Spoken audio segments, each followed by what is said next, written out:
بڑے ظالم آدمی ہو, آپ لوگوں سے مسکرا کر ملتے ہو, لوگ آپ کو بیوقوف سمجھیں گے, پاگل سمجھیں گے کہ ہمیشہ ہنستا رہتا ہے.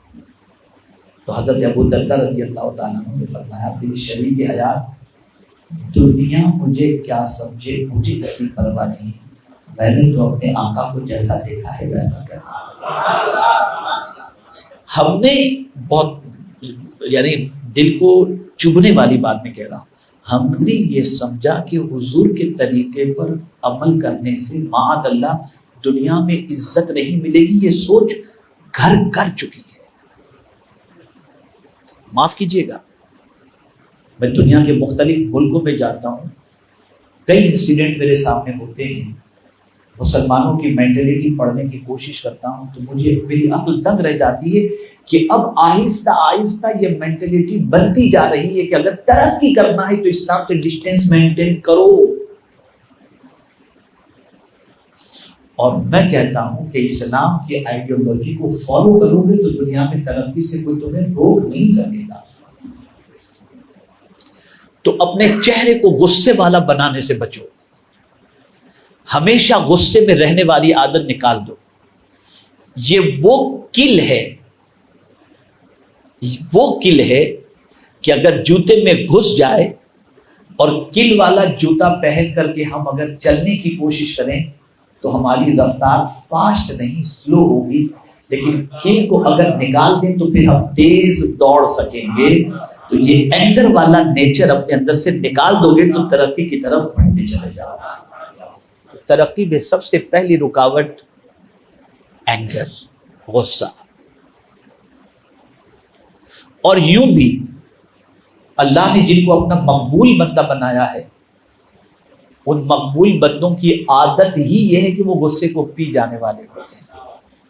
والکاظمین الغیظ والعافین عن الناس, غصے کو پی جانے والے اور لوگوں کی غلطیوں کو معاف کرنے والے. مجھے یہاں پر ایک حدیث شریف یاد آتی ہے. ایک صحابی اپنے غلام کو مار رہے تھے کسی غلطی کی وجہ سے. آقا کریم صلی اللہ تعالی علیہ وسلم نے دیکھ لیا اور پھر انہیں ٹوکا, انہوں نے ہاتھ روک لیا. پھر سوال پوچھا کہ یا رسول اللہ صلی اللہ تعالی علیہ وسلم, اپنے ایمپلائی کو, اپنے خادم کو, اپنے غلام کو ایک دن میں کتنی غلطیاں کرے تو معاف کرنا چاہیے؟ پر ڈے کتنی مسٹیکس کرے تو اس کو معاف کر دینا چاہیے؟ سرکار نے فرمایا 70. کتنی؟ ایک دن میں 70 غلطیاں وہ کرے تو اسے معاف کرو. کہ غلطی مائنر ہو, جیسے آپ نے کچھ مانگا اس نے نہیں دیا, آپ نے صاف کرنے کے لیے جھاڑو لگانے نہیں, یہ جو مائنر غلطیاں ہیں, یہ نہیں کہ اس میں سے چوری کر کے نکل گیا اور آپ معاف کر دیں, یہ نہیں. ایسی غلطیاں جو قابل معافی ہیں. تو اس قسم کی 70 مسٹیکس کرے تو سرکار فرماتے ہیں صلی اللہ علیہ وسلم کہ اسے معاف کر دینا چاہیے. میں تھوڑا سا اس کے ڈیپتھ میں جانے کی کوشش کیا کہ 70 غلطیاں معاف کرنے کے بارے میں, تو ریزن یہ سمجھ میں آیا کہ اگر تم نے اس کو نکال دیا, تمہارے پاس جو ایمپلائی تھا تو غصے میں کسی ایسے آدمی سے پارٹنرشپ شروع کرے گا جو تمہارے بزنس کے سلسلے میں وہ معلومات رکھتا تھا, وہ ساری معلومات دوسرے کو دے گا اور تمہاری بازو میں ہی تمہارے کسٹمر کو توڑنے کے لیے بزنس شروع کر دے گا. پھر تم زندگی بھر پچھتاتے رہو گے کہ میں نے نکالا کیوں. تو یہ تمہارے فائدے کے لیے ہے, اور یہ بات زندگی بھر یاد رکھیے گا. معاف کرنے سے رشتہ مضبوط ہوتا ہے, کمزور نہیں. میں جو عرض کر رہا ہوں اس کو قرآن کی روشنی میں سنیں. معاف کرنے سے رشتہ مضبوط ہوتا ہے, کمزور نہیں. آپ مجھے بتائیے, ہم صبح سے لے کر رات تک اللہ کی نافرمانی کرتے ہیں, ایک نہیں ہزاروں اس کی بات نہیں مانتے, لیکن پھر بھی بڑی رات کو اے اللہ ہمیں معاف فرما دے, اور وہ معاف فرماتا ہے تو ہمارا رشتہ اپنے رب سے ٹوٹ نہیں رہا. تو معاف کرنے سے رشتہ مضبوط ہوتا ہے, ٹوٹتا نہیں.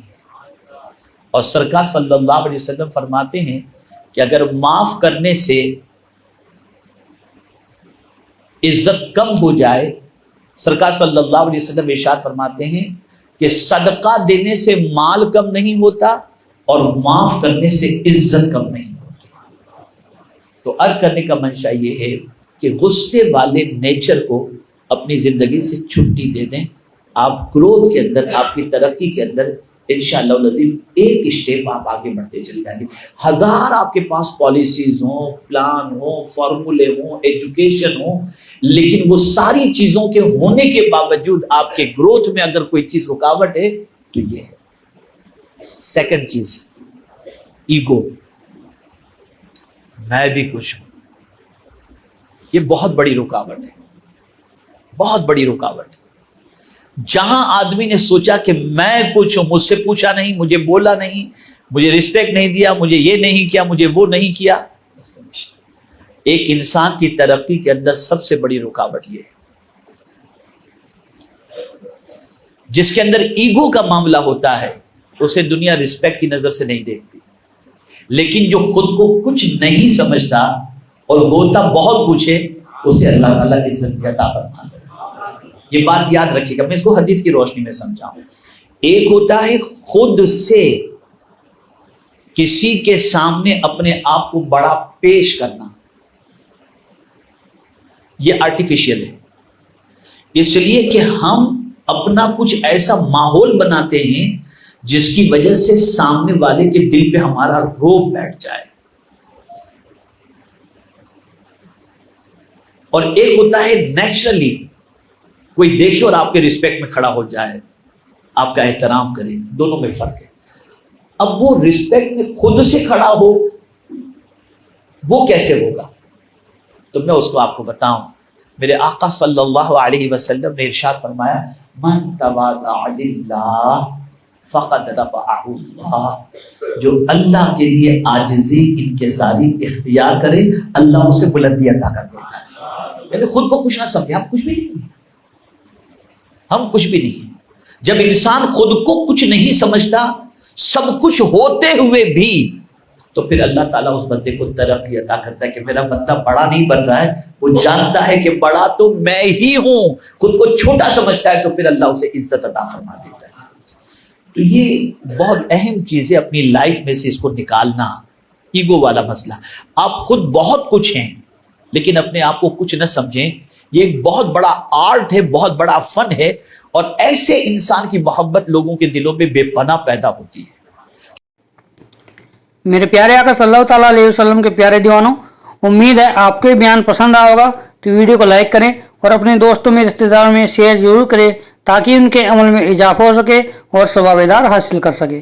اور اگر آپ نے ابھی تک ہمارے چینل کو سبسکرائب نہیں کیا تو چینل کو سبسکرائب کر لیں اور آل کے بٹن پر کلک کر دیں, اور ہمیں کمنٹ کر کے ضرور بتائیں آپ کی ویڈیو کیسا لگا. تو ملتے ہیں اگلی ویڈیو میں. السلام علیکم ورحمۃ اللہ وبرکاتہ.